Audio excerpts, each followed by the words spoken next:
Yeah, this one's a real oddball. This is a Spyderco bifold. This is a side opening auto, but not in the traditional fashion.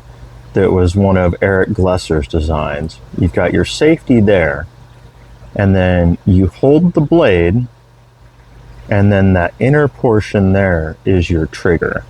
Hold the blade, hit the trigger, and the handle unfolds like a book,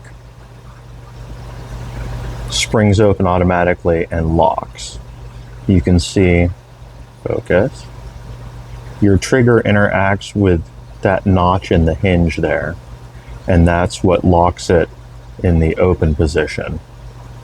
And then in the closed position, you have that post with that little mushroom tip on there. That engages with focus. That engages with this lever down here. You can see through the hole.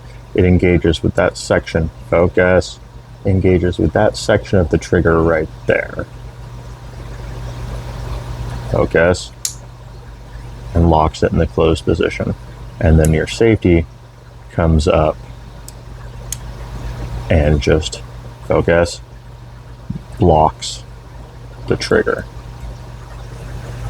Yeah, it's super weird.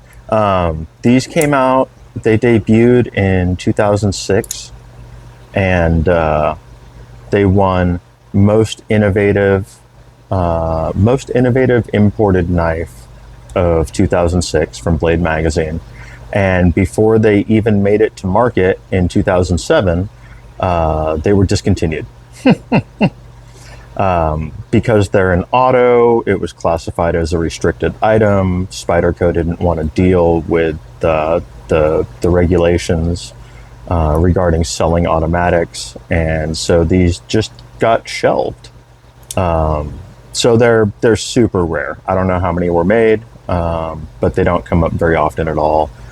I feel like I paid a good chunk of change for this. I don't remember how much I paid, but I think it was a lot. I want to say I paid like north of $500 for these, and like I said, if they pop up, you just got to snatch them because they never show up. Like I said, this was one of Eric Glesser's early designs. Really out of the box. Not just in the actual design of the knife, but I think this was also very innovative from a manufacturing aspect. I have a really high suspicion that both this handle and this blade are actually a early use of metal injection molding 440C as a blade material. Both because of the incredibly complex shapes that would be necessary to mill this out of a solid piece, and the fact that I dropped this once and this hinge actually snapped. Fortunately, focus, you can see how it's shinier in this area. Fortunately, I know a guy who's an amazing laser welder, Unbroken Metalworks on Instagram, and he was able to weld that back up for me and save my knife, because I cried when I dropped this thing on some tile, picked it up, and realized that the hinge had snapped.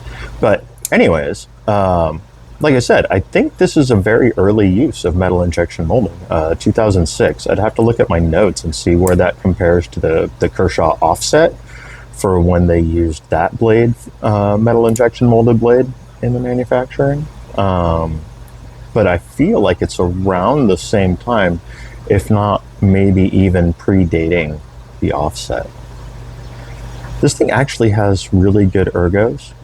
It definitely locks into the hand comfortably in that orientation.